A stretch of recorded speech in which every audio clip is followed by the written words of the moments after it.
ဟုတ်ကဲ့အားလုံးပဲမင်္ဂလာပါခုတစ်ခါကတော့ကျွန်တော်9ကြော့2နဲ့ပဇွန်ဟင်းလေးချက်စားပြမှာပဲဖြစ်ပါတယ်ကျွန်တော်နဲ့အတူကျွန်တော်ဘယ်လိုချက်လဲဆိုတာလိုက်ကြည့်ပေးကြပါအောင်ခင်ဗျာဟုတ်ကဲ့ပထမဦးစွာ9ကြော့2လောက်ဖို့အတွက်ကျွန်တော်တို့9လေးကိုကြော်ပြီးရမှာဖြစ်ပါတယ်အခုဆိုရင်ကျွန်တော်9ကြော်ရတဲ့အချိန်မှာပိုပြီးမြန်ဆန်အောင်ပဇွန်ဟင်းလေးကိုတစ်ခါလေးကျွန်တော်ချက်ထားလိုက်မှာဖြစ်ပါတယ်ခင်ဗျာဟုတ်ကဲ့အခုဆိုရင်ကျွန်တော်ပဇွန်ဟင်းစချက်ဖို့အတွက်ကျွန်တော်စီလေးအရင်စတက်လိုက်ပါမယ်ကျွန်တော်ဒီထဲမှာဘာတွေပါလဲဆိုရင်စက်သွန်နီရဲ့စက်သွန်ဖြူရဲ့ကျွန်တော်အယောင်တင်မုတ်ရဲ့ကိုထည့်ထောင်လာတာဖြစ်ပါတယ်ခင်ဗျာကျွန်တော်စီတက်ထားတာအနံ့လေးမှုှလိုက်ဆိုတော့ကျွန်တော်ပဇွန်လေးကိုထည့်လုံးလာမှာဖြစ်ပါတယ်ခင်ဗျာပဇွန်လေးတင်းအောင်ကျွန်တော်တကြလေးမှုှထားပေးမှာဖြစ်ပါတယ်ခင်ဗျာပဇွန်လေးလည်းတင်းလိုက်ဆိုတော့ကျွန်တော်အရသာလေးလေးလေးပြနေပြအောင်ကျွန်တော်မပြီးထည့်မယ်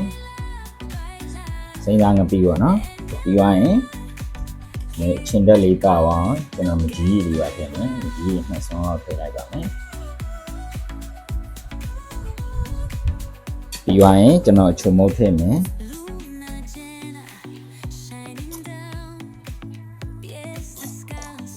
ပြီးသွားရင်အငံအတွက်ကျွန်တော်စားမသုံးပါဘူးငံပြာရည်လေးသုံးပါဖြစ်ပါတယ်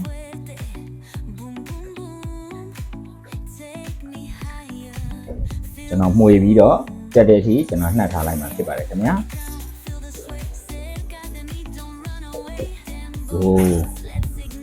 ခုဆိုရင်ကျွန်တော်ရဲ့ပဇွန်ဟင်းလေးလည်းရပါပြီခင်ဗျာကျွန်တော်မီးလေးပိတ်ပြီးတော့ပကံထဲကိုဆယ်ထည့်ထားလိုက်ပါအောင်ခင်ဗျာငါးကြော်လေးတွေလည်းရလောက်ပြီဆိုတော့ရေးလာပြီဆိုတော့ကျွန်တော်ပကံထဲကိုဆယ်ထည့်ထားလိုက်ပါအောင်ခင်ဗျာ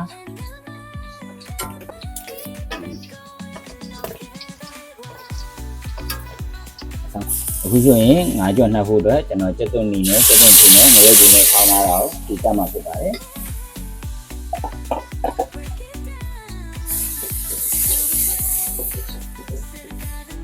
စက်သွန်နီစီချက်လေးမှုှလာပြီဆိုတော့ကျွန်တော်မကြီးရည်လေးထည့်ပါမယ်ကြီး3လုံးလောက်ထည့်မယ်ပြီးရင်အင်းညုတ်မုတ်ထည့်မယ်ပြီးရင်ကျွန်တော်ငံပြားရည်လေးအနေချင်းပေါက်ပေးမယ်ငါးမှာဆစနစ်နေတာတော့အရသာဝင်ပြီးသားပေါ့နော်ဒီကနဲ့ကျွန်တော်ကြမ်းပလက်လေးထည့်မှာပေါ့နော်ကြမ်းပလက်လေးထည့်ပြီးတော့အနေချင်းမှုယူလိုက်မယ်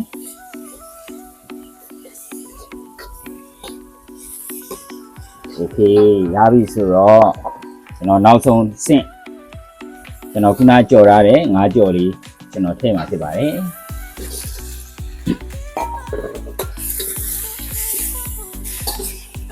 ဟုတ်ကဲ့အခုဆိုရင်ငါးကြော်နှက်ချင်းချင်းဆက်ဆက်လေးရပါပြီခင်ဗျာမီးပိတ်ပြီးတော့ကျွန်တော်ထည့်လိုက်ပါအောင်မယ်ပကံလေးကို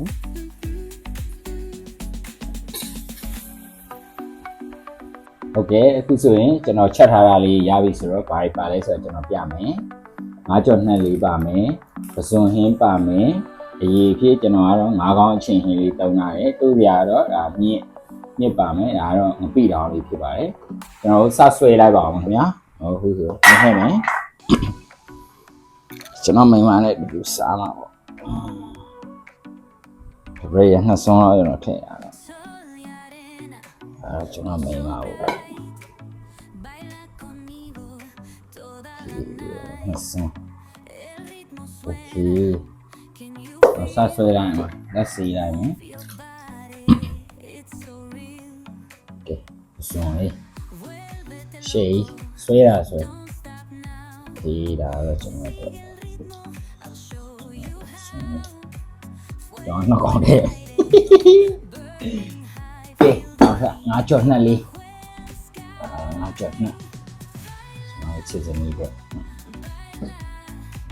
နေလေးနေကျွန်တော်တော့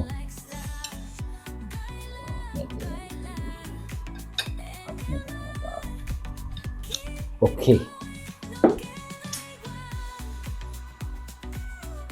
ချင်းဟင်းလေးနဲ့ရွှဲလေးပြီးရ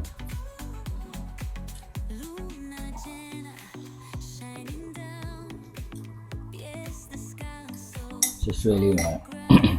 ငါပြီးတောင်နေနဲ့ခါနေလိုက်မယ်ဗျာရှုပ်သွား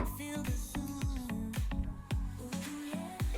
เค ငါတို့ပြီးတယ်မှာငါကြောက်နှမ်းနဲ့ရင်စကြုံနေလိုက်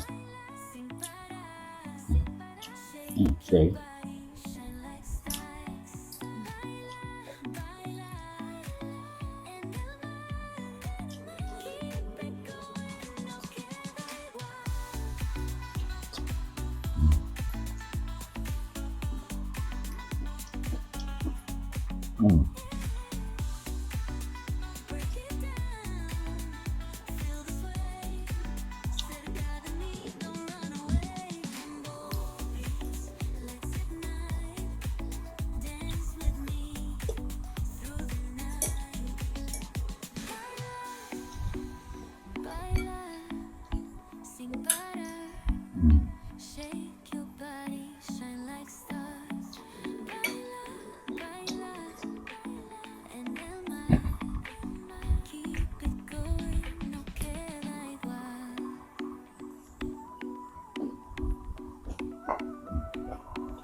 谢谢你的。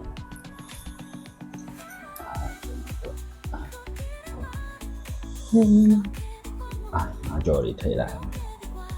拿脚，对，所以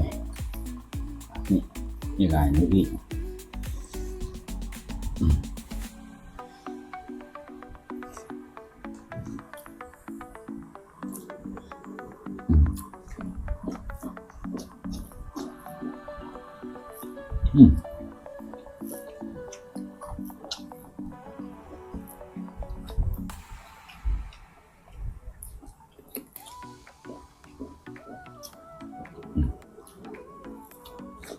他们这不干，这都没有啊。